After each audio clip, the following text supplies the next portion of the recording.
Boa tarde. Vamos esperar agora o nosso professor Eduardo Arruda Alvim. Ele já vai entrar e vamos fazer uma live muito importante hoje desse tema da onerosidade excessiva, os meios alternativos. Vai ser muito bom e muito instrutivo para todos nós.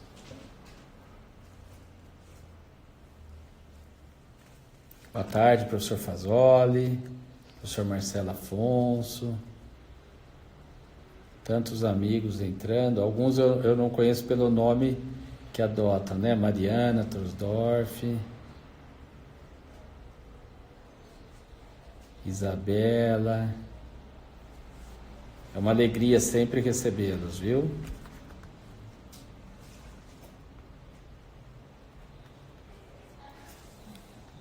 Não? Clica naquelas duas carinhas ali embaixo. Mas eu acredito que não é. Aqui? É.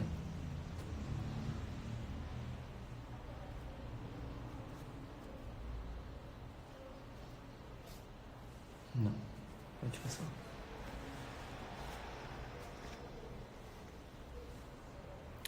Ana Flávia, Thiago Zebeide, nossa, que alegria, Lincoln. Muitos amigos entrando. Muito obrigado, viu? Rosângela. Olha lá, professora Aline. Eduardo Botura. Aqui não é, né? Não. Será que tá vendo algum probleminha lá? Porque ele ligou agora há pouco, né?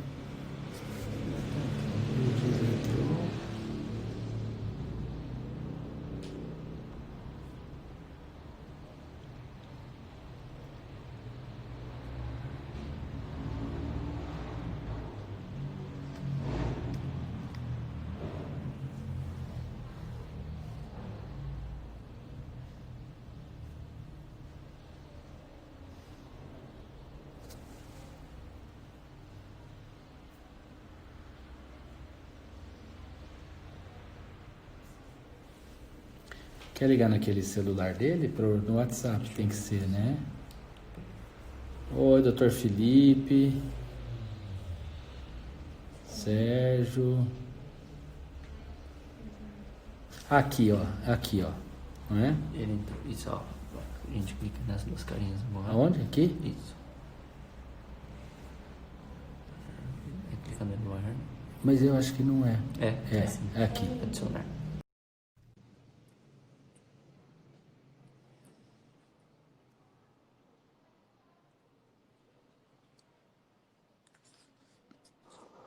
Oi, Opa. professor. Como está? Oh, Tudo bem? oh, tudo bem, professor Fernando? Tudo jóia?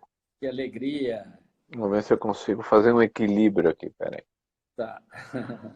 Eu aumento de um lado e diminuo do outro aqui, peraí. Já vamos resolver já isso aqui. Tá. Vamos ver se assim fica melhor, peraí.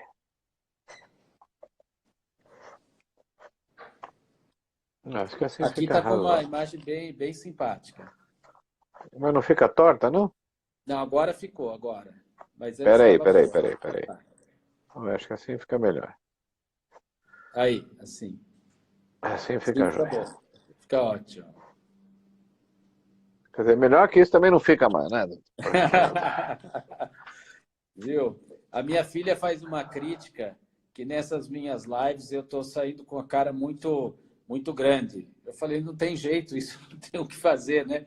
A live a gente se expõe verdadeiramente, né? É, Mas não eu tem? queria agradecer muito, professor Eduardo, o senhor ter aceito. Para mim é uma honra desmedida e que nós pudéssemos. Nós já tivemos tantos alunos comuns, né? E as pessoas Pois que é. passaram aí pelo senhor adoram o senhor, têm um respeito assim incrível, não é?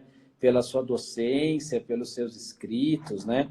O Bruno, que hoje é aluno do nosso mestrado, o Dr. Bruno de Jaú, é uma pessoa extraordinária e ele que sugeriu, eu posso falar com o professor Arruda Alvim, se você tiver interesse, e para mim foi uma honra muito grande que o senhor tivesse aceito, né? O professor Arruda Alvim tem um discurso, um currículo maravilhoso. Ele é formado pela PUC São Paulo e ele é formado em 1992. Eu me formei em 1995. Eu sou da turma de 95 da USP, né? Então, nós somos contemporâneos. E o senhor estudou na PUC quando a PUC estava melhor do que a USP. Depois nós fizemos a nossa mudança da grade, né? A mudança das diretrizes curriculares. A PUC fez mais cedo que nós, naquele momento histórico da vida brasileira, né? Que nós vivemos em São Paulo, de forma extraordinária. E o doutor Arruda Alvim, o doutor Eduardo tem mestrado, doutorado, é professor da PUC, professor também da Faculdade Autônoma, FADISP, Faculdade Autônoma de Direito. Enfim, é uma pessoa que dispensa apresentação para os nossos alunos e todos que estão nos dando a honra de participar desta live, né? Eu queria agradecer muito toda a equipe da Uniara, através do nosso reitor, professor Luiz Felipe Cabral Mauro, também os nossos alunos, especialmente os nossos alunos, e toda a equipe que me auxilia nessas lives, que é uma forma que nós encontramos de difundir o conhecimento, né, professor? Em vez de, já que estamos em casa, então vamos estudar. Estão dizendo aí que a gente é mais velho do que isso, hein? Porque estão dizendo 95? Não. Não, então, que ótimo, né? Que muito bom. Bom, eu queria agradecer também o nosso presidente da OAB, o doutor Tiago Romano, que tem também envolvido os advogados na nossa live. Mas, doutor Eduardo, nós estamos vivendo esse período da pandemia, todos nós fomos nos pego absolutamente de surpresa e, efetivamente, esse problema, que é um problema de saúde pública, acabou efetivamente nos trazendo um enorme problema de natureza econômica e social, acima de tudo, né? Alguns têm dito, estamos descobrindo um Brasil que fingíamos desconhecer, não é? Mas é evidente, todos nós sabíamos do problema do enfavelamento brasileiro, a falta de infraestrutura, e havia pouco, realmente, investimento nesta área. Na própria questão da saúde pública, nós vimos o colapso. Eu tenho um estudo da ONU que alguns países tiveram que priorizar agora o serviço de UTI, né? E deixaram com poucos recursos, de distribuir os formulários, os medicamentos para AIDS, por exemplo.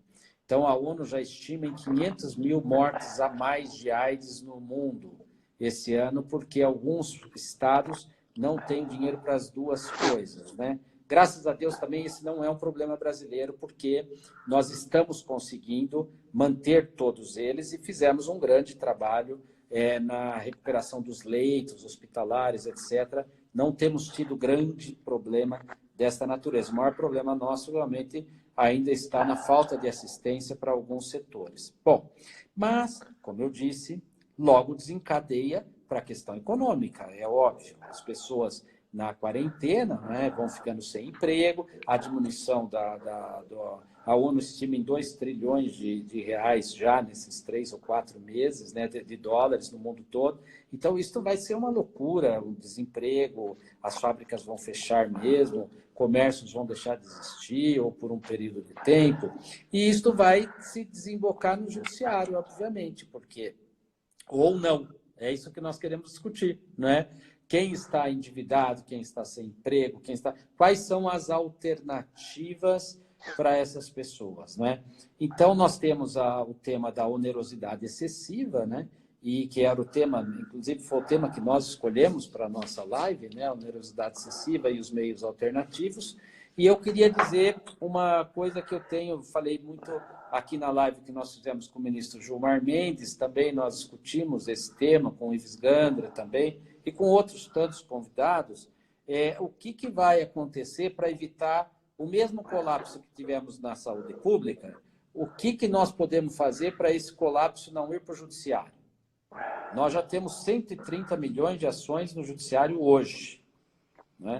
Com essa pandemia, o que nós vamos fazer para que esses conflitos instalados durante a pandemia não cheguem ao judiciário? E eu queria muito ouvir a vossa experiência e as vossas propostas sobre esse tema. Com a palavra, então, o nosso ilustre convidado, professor Eduardo Arruda Alvim. Muito bem. Professor Fernando, é um prazer estar aqui. Eu agradeço o convite, né? Agradeço também na pessoa do presidente da nossa subseção, a OAB, né? Registro pelo menos 3 presenças ilustres que eu vi aqui no nosso, além do Bruno, é claro, no nosso, que fica passando aqui. A Aline disse que estaria aqui para nos prestigiar. Vi o Eduardo Aranha, que é meu sócio de Campinas. Ele é insistente, porque ele, além de me ajudar a preparar a palestra, ele assiste as palestras. Ele é um homem insistente, persistente. O Guilherme Maluf, nosso colega lá de Americana, também parece estar presente aqui. Beleza. Veja, vamos começar a conversar. Eu gosto sempre de começar a conversar. Assim, são 3 pontos ou 4 pontos, 4 grupos de pontos que eu gostaria de abordar nessa meia hora que nós temos aqui para bater um papo, e aí a gente vai interagindo, o senhor vai expondo a sua opinião, e a gente vai aqui trocando ideias, né? Eu acho, primeira coisa, eu acho que aspectos positivos. Nós temos uma boa legislação, né?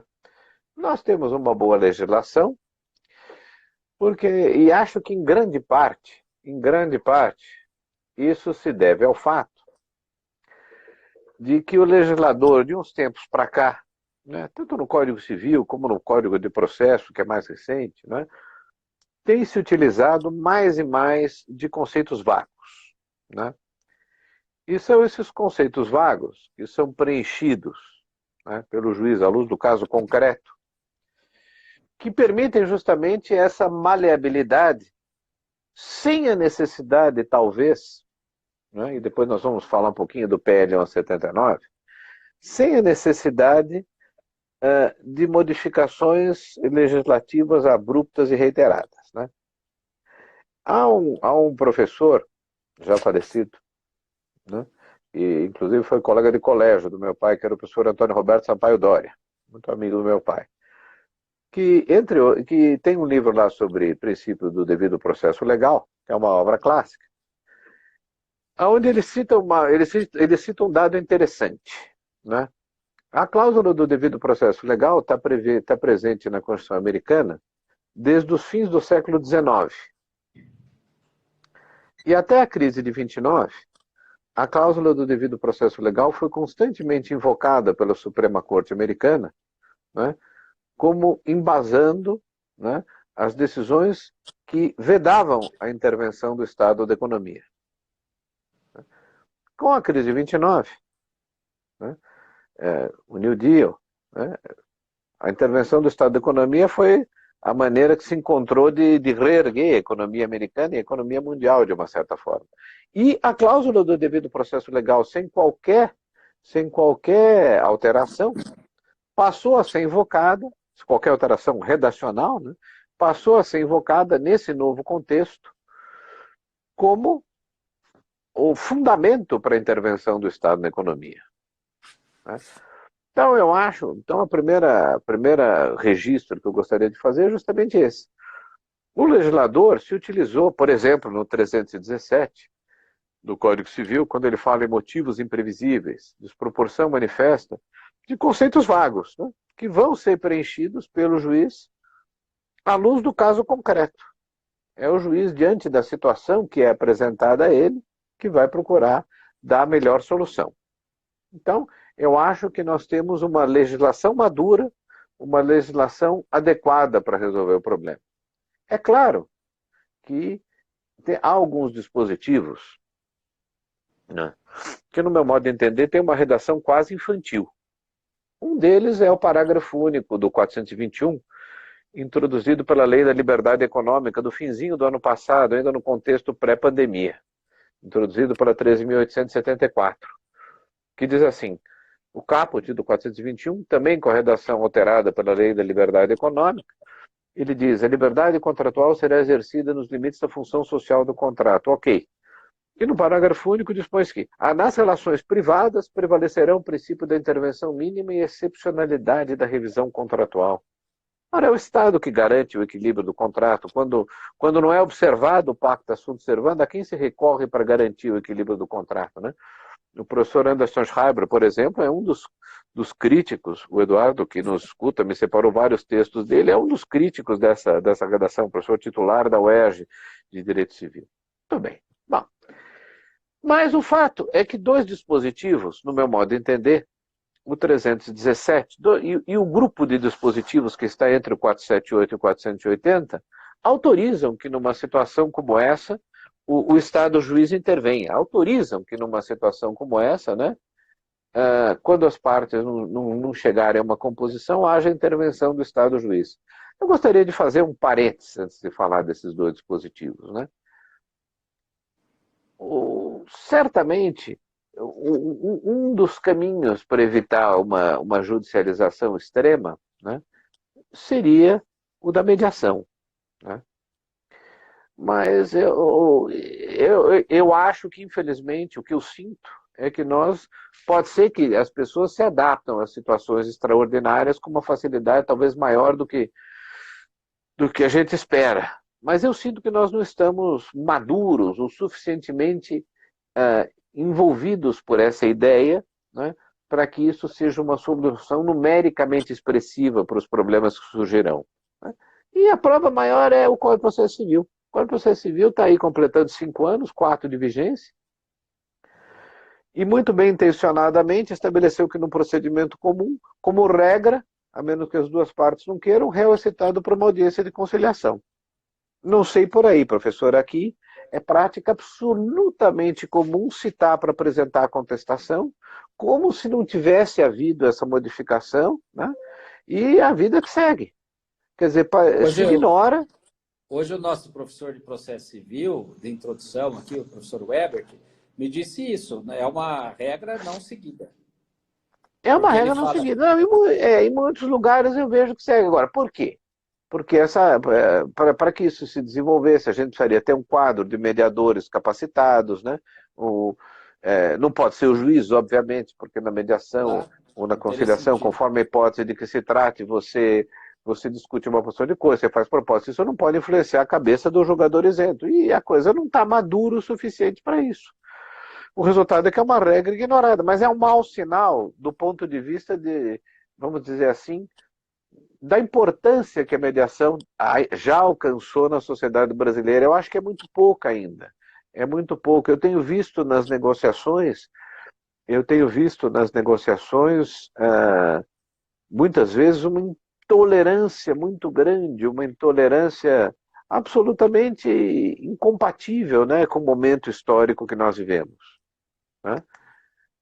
Por exemplo, aqui em São Paulo, um determinado escritório muito grande, de relevo, escritório dos maiores do país, tem lá uma discussão com o seu locador sobre enfim, a adequação do valor da locação à situação que nós vivemos. E circularam áudios da internet de participantes dessa negociação absolutamente indignados com isso, como se fosse uma crise que não afetasse a todos nós, né?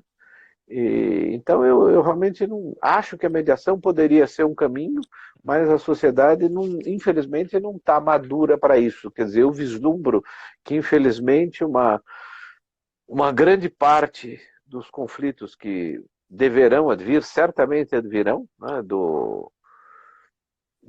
da judicialização aí dos conflitos decorrentes do impacto das medidas de contenção da pandemia nos contratos, acabarão sendo judicializados. Eu, não, infelizmente, vejo com maus olhos essas... Não é que eu vejo com maus olhos, vejo com olhos desanimados, vamos dizer assim, a possibilidade de evitar, através de meios de autocomposição, como a mediação ou a conciliação, que haja essa judicialização excessiva. Mas vamos voltar aqui para o... Professor, só uma pequena ajuda aí no raciocínio, não?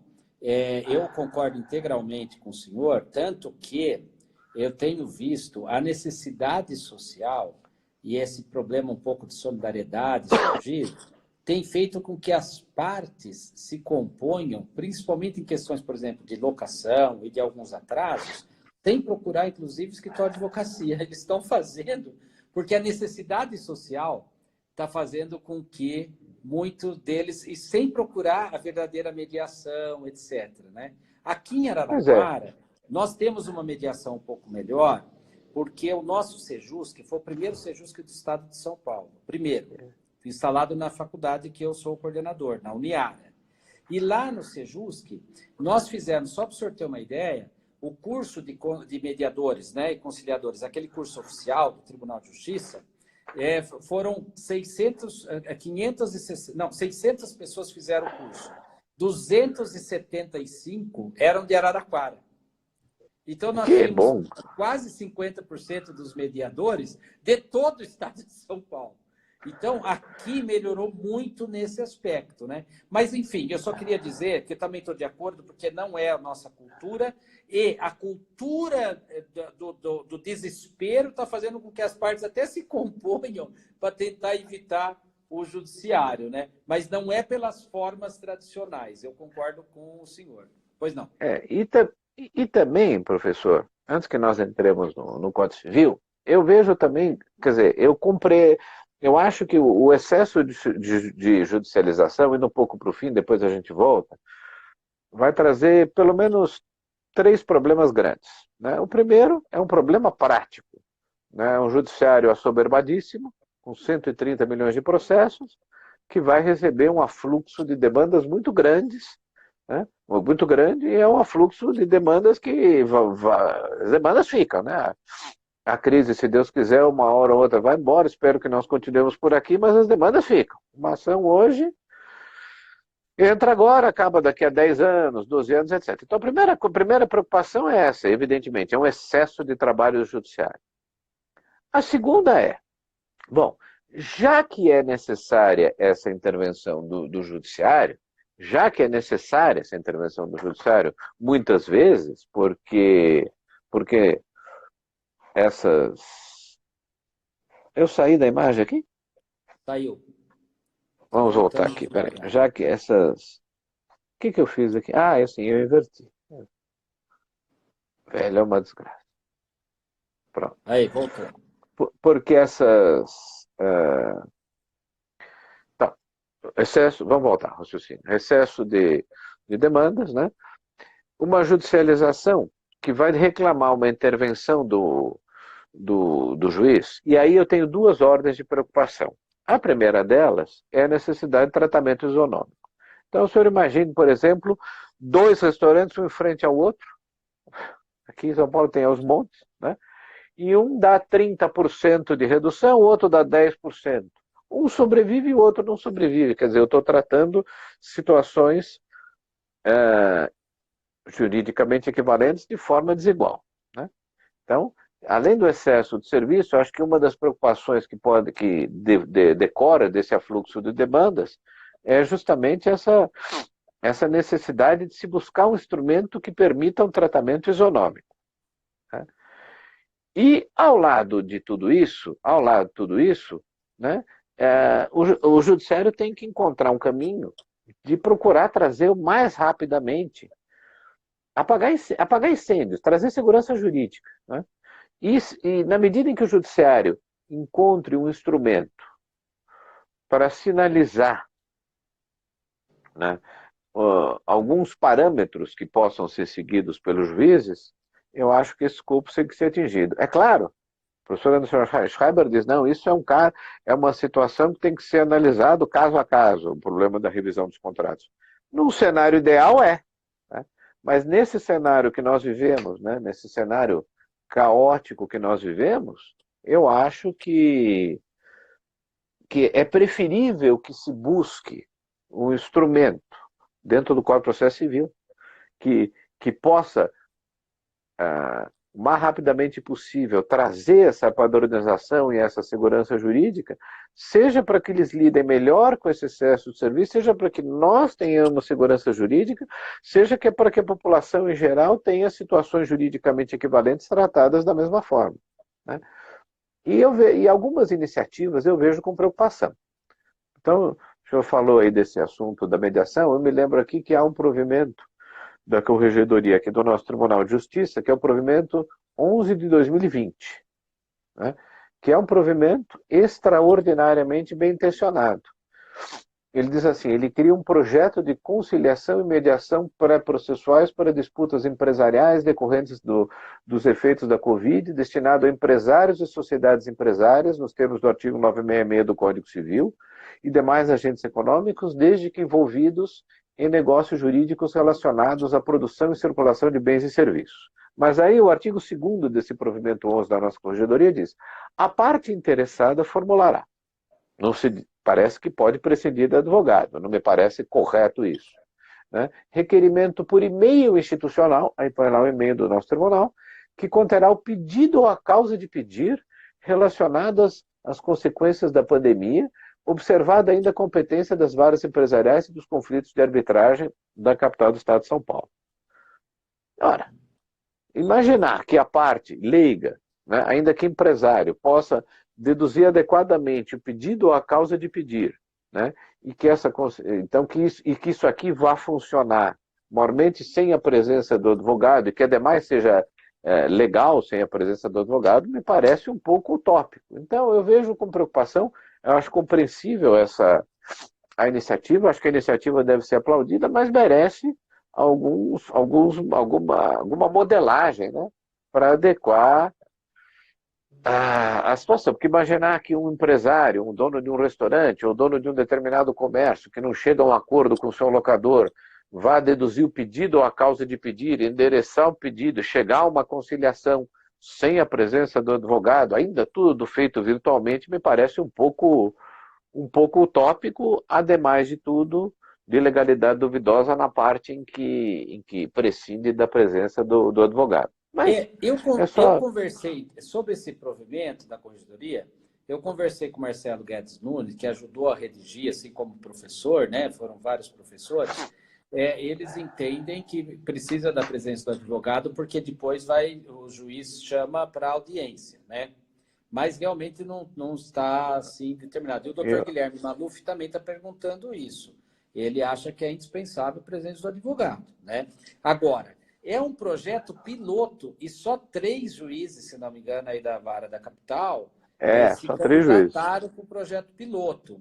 Então, realmente, e também eu não gostei muito desse projeto, porque ele precisa pedir para o juiz, aí o juiz designa uma audiência, se não conseguir o acordo na audiência, aí nomeia o mediador. Aí eu achei já que envolveu publicação de ato, intimação, envolve citação do outro. Eu já achei que, com todo respeito, eu acho que a ideia é sempre... Eu não sei se isso está, se isso está produzindo algum efeito na ordem prática. O senhor tem notícia, não? Não tenho ainda, não, porque tinha só 3 varas que eles iam fazer como projeto piloto, e realmente, num primeiro momento, eu me entusiasmei, mas depois, quando já inicia pedindo para o juiz, ele tem que instaurar a audiência, para mim já acabou tudo. Já né? se instaurou. Então, A primeira coisa é que a coisa já assumiu um tal grau de contenciosidade que o caminho não é esse quando se fala em mediação ou conciliação. Por exemplo, o nosso mestrado aqui está pensando alguma coisa um pouquinho diferente, da parte também poder procurar, e aí a gente faz via Sejusc com a universidade, faz tudo para o juiz. O juiz não aparece. O juiz só vai aparecer se não conseguir fazer a conciliação. Pois que é o correto, né? Aí Esse é o correto. que é o correto, né? Até porque quem concilia ou quem faz a mediação não deve julgar, né? Claro. Então, nós estamos pensando nisso e estamos querendo propor, inclusive, para o CNJ. Eu falei com o ministro Toffoli e com o ministro Gilmar Mendes, eles estão esperando a proposta da Uniara também, porque eles estão com 1000 propostas lá para examinar, né? E nós estaremos mandando essa semana. Amanhã sábado eu vou ter uma live com o Rodrigo Maia, presidente da Câmara dos Deputados, né? E eu vou também fazer essa menção e ver se ele pode ser portador dessas nossas ideias aqui da Uniara. Mas, perdão, professor, continue, por favor. Não, então, agora, vamos admitir agora a hipótese da judicialização. Bom, aí nós temos 3 dispositivos, né, professor? 4, vai. Nós temos aquele conjunto de dispositivos que vai do 478 até o 480 e o 317. Bom, na minha cabeça, esses dispositivos, originariamente, pelo menos, terá sido essa a ideia do legislador de 2002, tratam de coisas distintas, né? Afinal de contas, o 317 está inserido num título do Código Civil que fala o adimplemento e extinção das obrigações, Exatamente. objeto do pagamento e sua prova, né? E o 478 está inserido num título do Código Civil que fala da extinção dos contratos, né? Então, eles mesmos, na verdade, eles estão inseridos em títulos diferentes e no meu modo de entender, não é à toa. Veja, o 317 diz assim, quando, por motivos imprevisíveis, sobrevier desproporção manifesta, então ele fala em dois requisitos, né? Desproporção entre o valor da prestação devida e do momento da execução e de motivos imprevisíveis, né? Poderá o juiz corrigi-lo a pedido da parte, de modo que assegure o quanto possível o valor real da prestação. Então, na minha cabeça, o 317 trata de um pedido de revisão.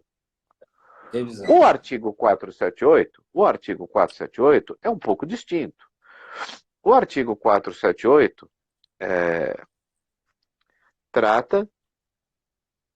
ele diz que a prestação, num contrato de execução continuada ou diferida, uma prestação se tornar excessivamente onerosa com extrema vantagem para outra em virtude de acontecimentos extraordinários ou imprevisíveis, a parte pode pedir a resolução do contrato, né? Então, eu fico pensando, tenho lido bastante sobre esses dois dispositivos, o que levou o legislador, na hipótese do 317, a estabelecer que aquilo é um motivo de pedir que o devedor peça a revisão do valor da prestação, e no 478 ele peça a resolução, né? O que me parece, né, é que a ideia do legislador foi foi estabelecer tratamentos distintos conforme o impacto que a mudança superveniente tenha causado no contrato. Quer dizer, na hipótese do 317, é tolerável que o devedor peça ao juiz, né, que reveja o valor da prestação. Na hipótese do 478, o desequilíbrio se tornou de tal monta, né, que o juiz, em princípio, não deve intervir no contrato. Então, o devedor pode pedir a resolução.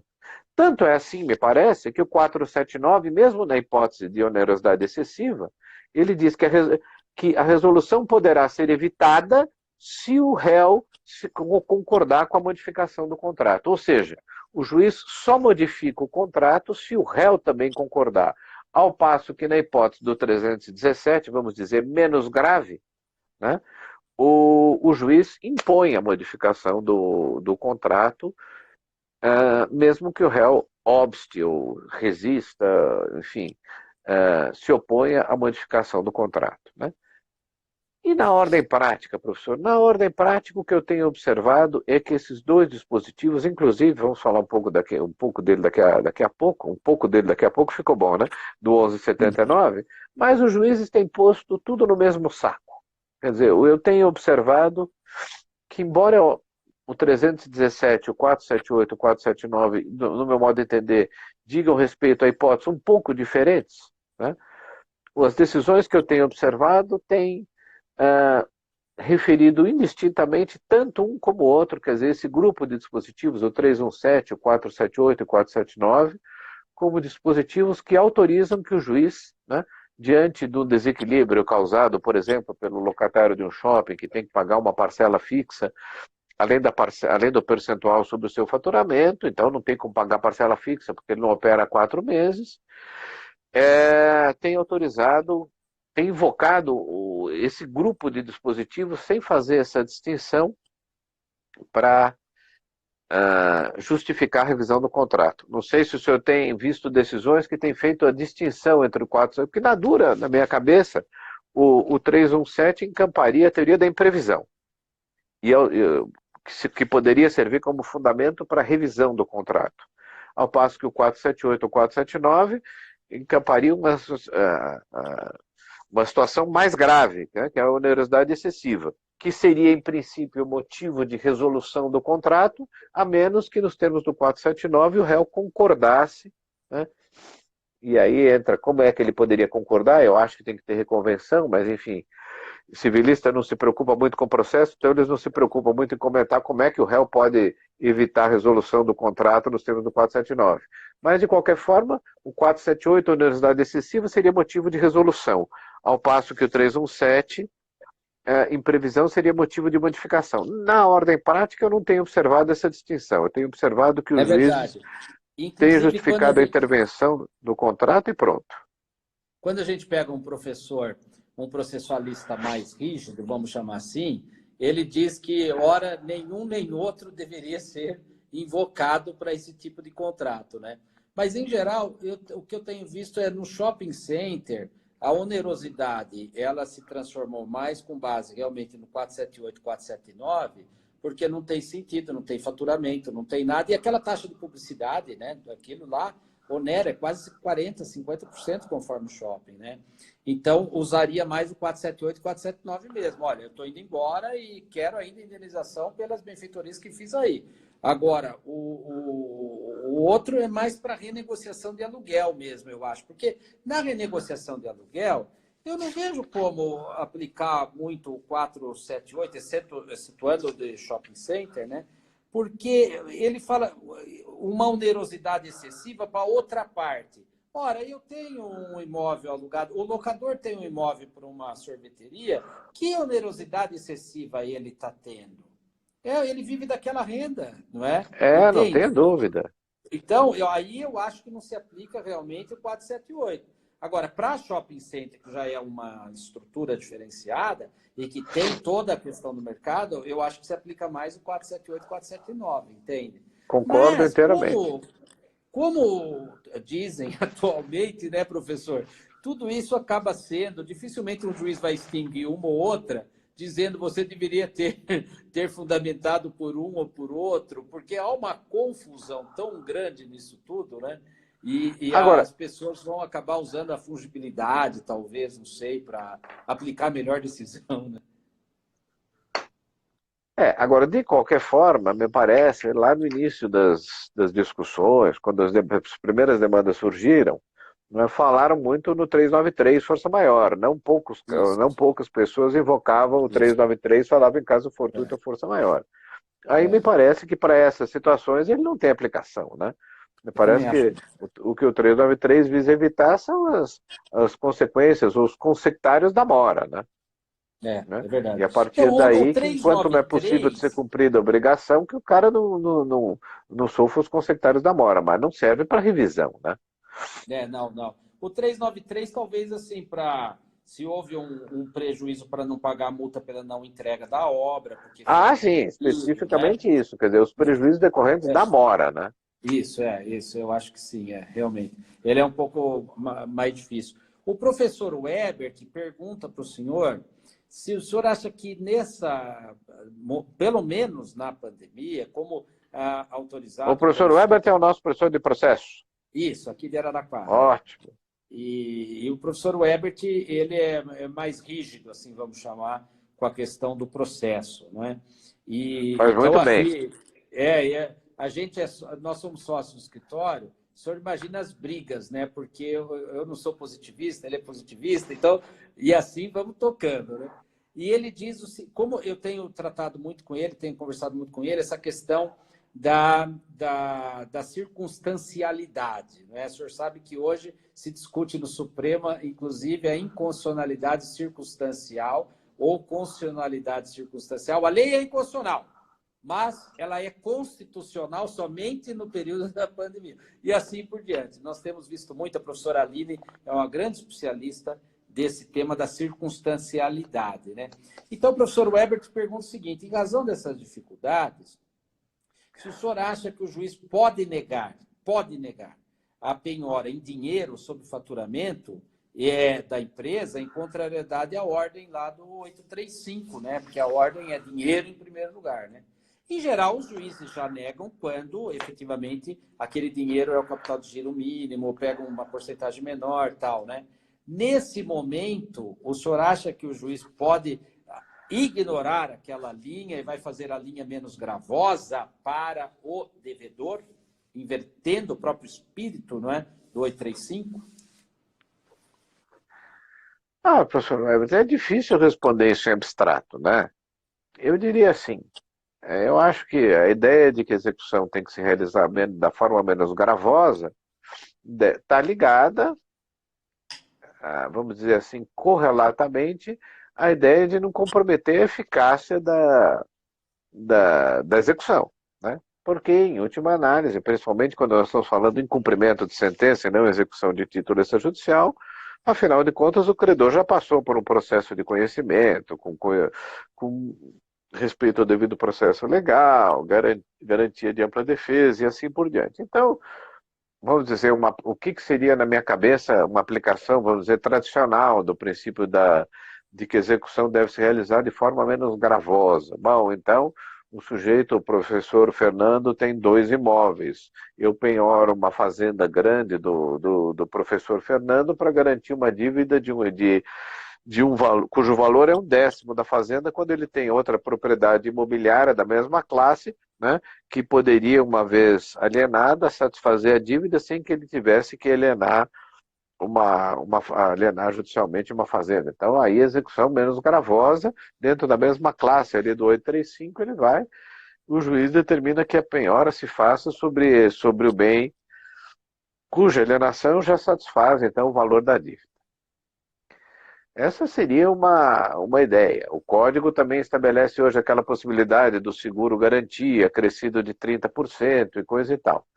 Eu acho que trocar de classe, quer dizer, tirar dinheiro para impor uma penhora de bens nessa circunstância, como regra é difícil, né? Como regra é difícil, porque afinal das contas eu acho que refoge do alcance que tradicionalmente se dá ao problema a esse princípio de que a execução deve se realizar da forma menos gravosa, hoje expresso na lei, aliás, né?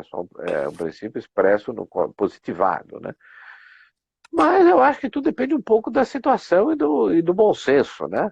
Quer dizer, depende do que esteja em pauta. Quais são os valores que estão em pauta? Bom, penhorar, penhorar o dinheiro vai implicar fechar a empresa, vai implicar jogar todo. Quer dizer, situações excepcionais reclamam soluções excepcionais. Se o senhor me perguntasse isso até dezembro, e espero que a partir do mês X do ano que vem, eu responderia categoricamente que não. Hoje eu respondo que não, mas eu respondo que não sem aquela convicção de antes. Eu acho que conforme a situação é possível se pensar nisso também. Porque afinal de contas a execução se realiza no interesse do credor, a execução é processo, quando é processo de execução com título extrajudicial, mas enfim, ela tem um desfecho único, é o que se diz, né? Mas afinal de contas, hoje a gente vive uma situação excepcional e há outros valores em jogo, né? Eu lembro, por exemplo, não tem absolutamente nada a ver com esse assunto que nós estamos tratando, mas de certa forma tem a ver porque envolve ponderação de princípios, né? Eu lembro de um acórdão do Tribunal de Justiça do Rio Grande do Sul, que foi relatado pela então desembargadora Berenice Dias, né? E é um acordo muito interessante que eu costumo citar e que acabou sendo mantido pelo STJ. Na verdade, o recurso especial não foi conhecido, o STJ não aprofundou o mérito, né? Aonde se admitia, e a ação era simples, era uma ação de alimentos em que o pai se furtava sistematicamente a receber, a fugir da citação, né? E o juiz autorizou e o tribunal manteve a quebra de sigilo telefônico para localizar o pai, que prevalecia, mas a lei diz que só pode quebrar sigilo telefônico para fins de investigação penal. Está lá, a lei não, a Constituição, né? Então como é que quebrou? Bora falou, mas tem valores outros, é a dignidade da pessoa humana. Alimentando era o filho não recebia e estava numa situação de penúria, e o pai ostensivamente fugia da citação. Então o tribunal autorizou a quebra do sigilo telefônico para esse fim. Então, quer dizer, situações excepcionais reclamam soluções excepcionais. Até dezembro eu responderia, professor Everton, categoricamente que não. Hoje eu acho, continuo respondendo que não, mas não descarto a possibilidade de, conforme a situação, isso ocorrer, né? Muito bem. Professor, nós temos pouco tempo, infelizmente, né? Nós podemos até fazer outro bate-papo mais para frente. O PL 1179, qual é a impressão geral do senhor sobre esse tema? O Veja, senhor falou que gostou. esse PL, na verdade, eu até tenho ele aqui, Ele, na verdade, diz assim, ele dispõe sobre o regime jurídico emergencial e transitório das relações jurídicas de direito privado no período da pandemia, é o que diz lá no preâmbulo. Bom, é muito razoável isso, porque para nós isso aqui parece uma eternidade. Se durar 2 anos, vai parecer uma longa eternidade, mas historicamente é o momento, né? Então nós não devemos, acho que a ideia está correta, a gente não deve mexer com institutos do direito civil milenares, né? Desde o direito romano se fala em revisão do contrato por causa de um momento histórico. Então tem que tomar muito cuidado com isso.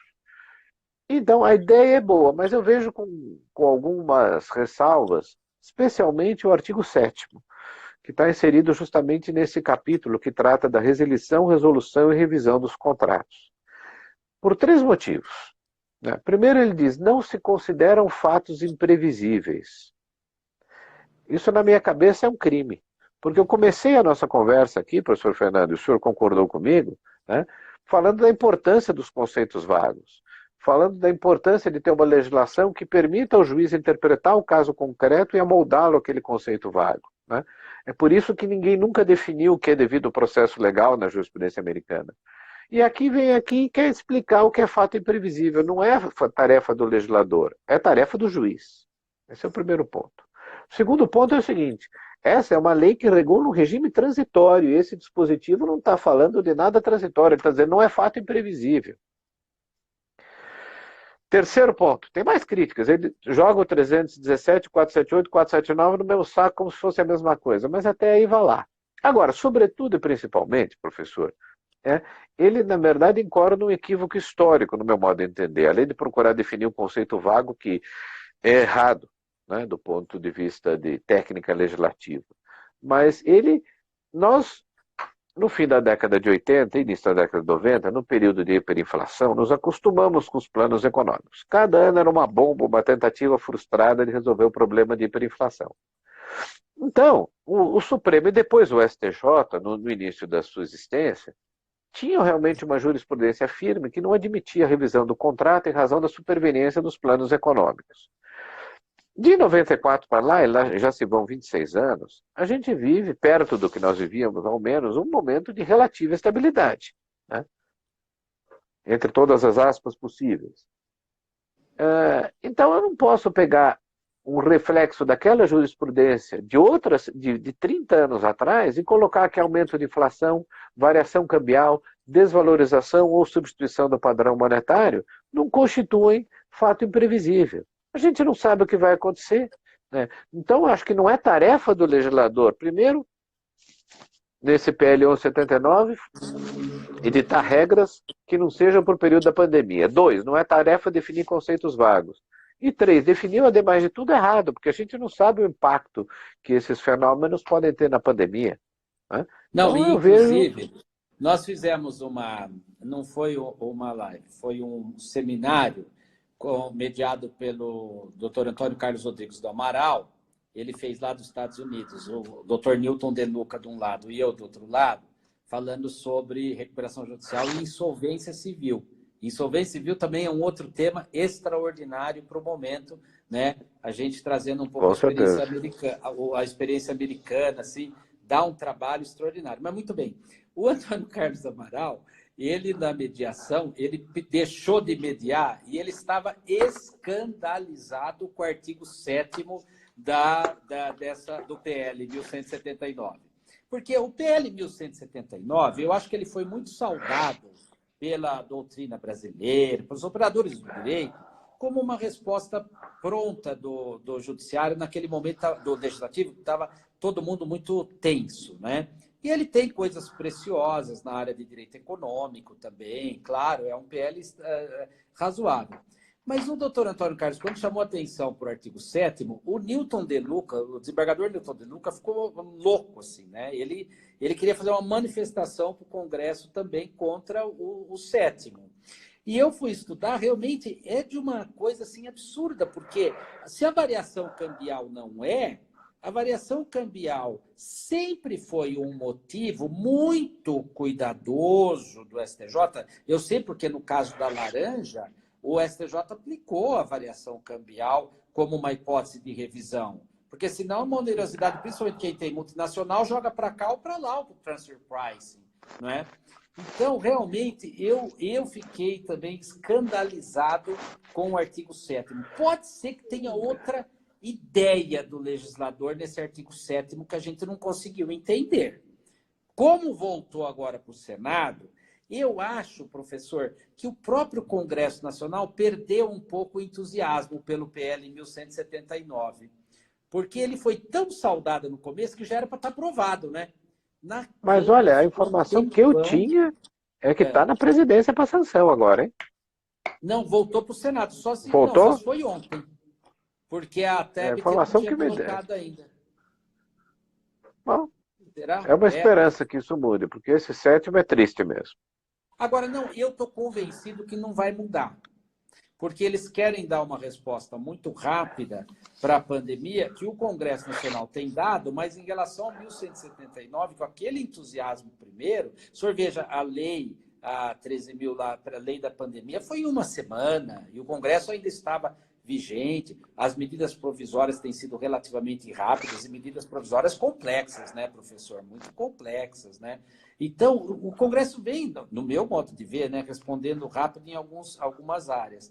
Mas o PL 1179, eu senti um achatamento no entusiasmo dele. O senhor teria outra coisa a comentar dele ou estaria dentro do artigo 7º mesmo?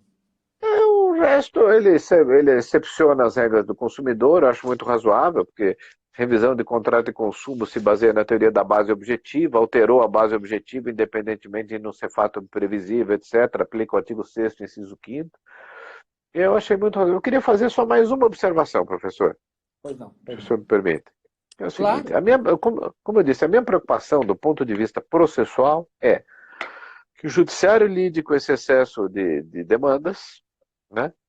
Que haja uma padronização das decisões para dar às pessoas um tratamento, vamos dizer, isonômico, e que com isso se crie uma, vamos dizer assim, se corrobore a ideia de que nós temos que ter um ambiente de segurança jurídica. Bom, que aliás é uma preocupação do legislador do Código de Processo Civil 2015. Então, eu fico pensando, recursos repetitivos, falando aí também, professor Weber, recursos repetitivos são muito bacanas, mas demora, né? O STJ tem um entendimento que é correto, que ele só edita recursos repetitivos quando as duas turmas, se for um caso de direito privado, a terceira e a quarta já têm posição firme, né? O que é correto. Uma corte só deve editar entendimentos que se tornam vinculantes depois que a discussão estiver madura, né? E no âmbito do próprio tribunal, inclusive, dos órgãos fracionários do próprio tribunal, inclusive. Então, os recursos repetitivos não serão uma resposta, vamos dizer, suficientemente rápida.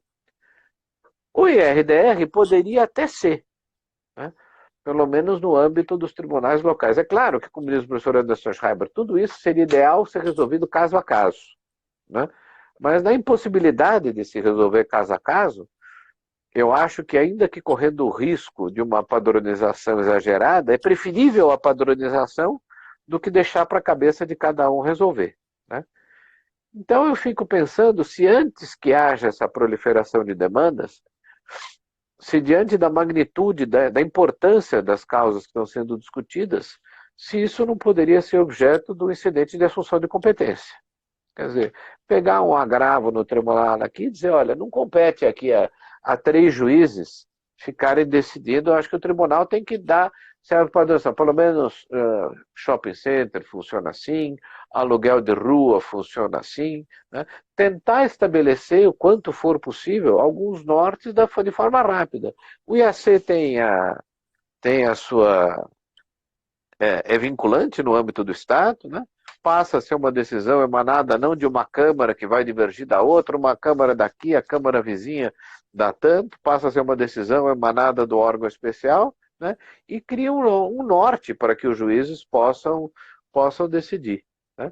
Nós recebemos, Eu... professor, nessa linha que o senhor está colocando, nós recebemos um artigo muito importante, acho que de um professor alemão, a professora Aline vai me ajudar, e ele dizia exatamente isso. Às vezes, e num momento como esse, o judiciário pode se autoflagelar, porque conforme suas decisões, elas serão tão díspares que todo mundo vai buscar o judiciário e sem uma segurança, não é? E Pois essas exatamente. sem essa segurança, porque essa questão concorrencial que o senhor falou, eu fui presidente da Comissão da Concorrência da OAB em São Paulo quando mudamos a lei. Eu, por exemplo, sou um inconformado, aqui nas minhas lives eu tenho defendido, eu sou inconformado com o que fizeram com os hipermercados. Não sou contra hipermercado, pelo amor de Deus, mas eu sou inconformado, porque nos Estados Unidos se pode vender, o supermercado está aberto na pandemia, era para comprar comida. Não era para vender geladeira, televisão, porque o outro está fechado, que só vive disso. Não tenha dúvida. No Dia das Mães, todo mundo aqui em Araraquara, para comprar presente para o Dia das Mães, tinha que ir em hipermercado. Eu falei, eu não vou. É uma insolvência civil.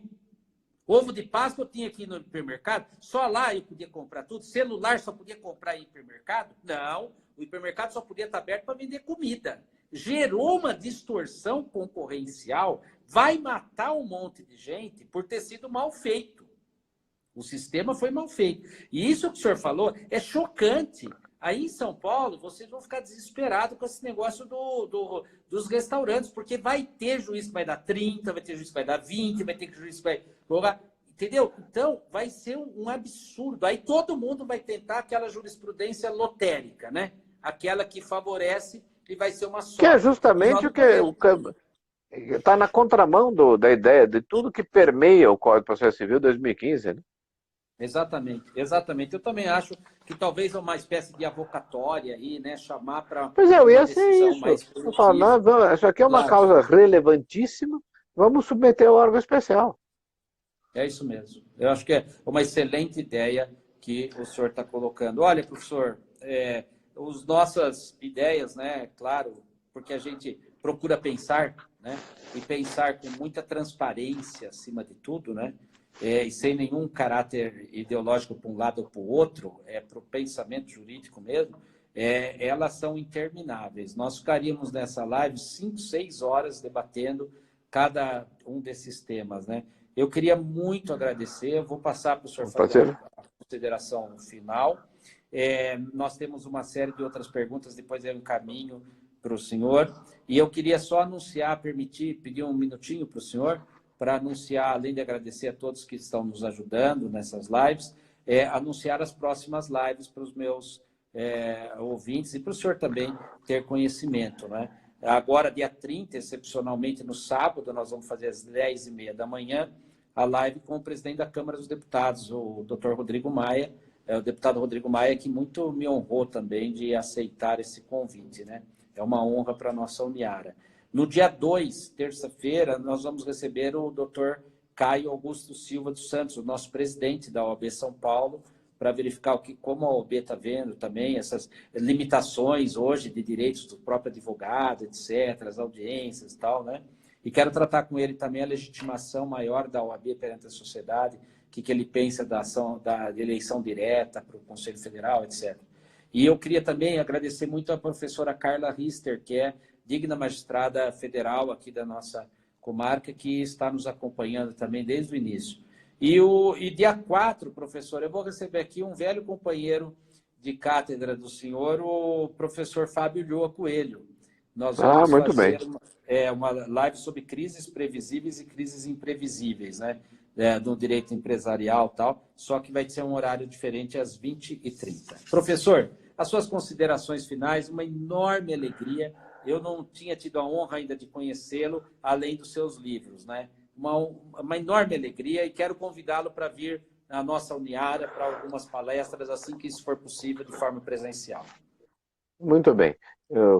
Professor Fernando, eu agradeço o convite, é um prazer estar aqui com todos vocês, agradeço aqueles que nos ouviram. Acho que a gente pôde debater isso, é que é importante, trocar ideias sobre as soluções para esse momento que nós vivemos, né? Eu acho que as soluções processuais têm que ser encontradas rapidamente, seja do ponto de vista de operacionalizar o trabalho do judiciário, seja do ponto de vista de buscar aquela segurança jurídica para a vida em sociedade de que a gente precisa. Eu espero que a próxima vez possamos nos encontrar pessoalmente, professor. Forte abraço. Ótimo. Muito obrigado por tudo e obrigado ao Bruno por ter nos aproximado, professor Aline e tantos outros. Vai ser uma parceria para muitos anos, se Deus quiser. Se Deus quiser. Um abraço. Passe bem, Até logo. professor. Um grande Até logo. abraço. Até mais. Até logo.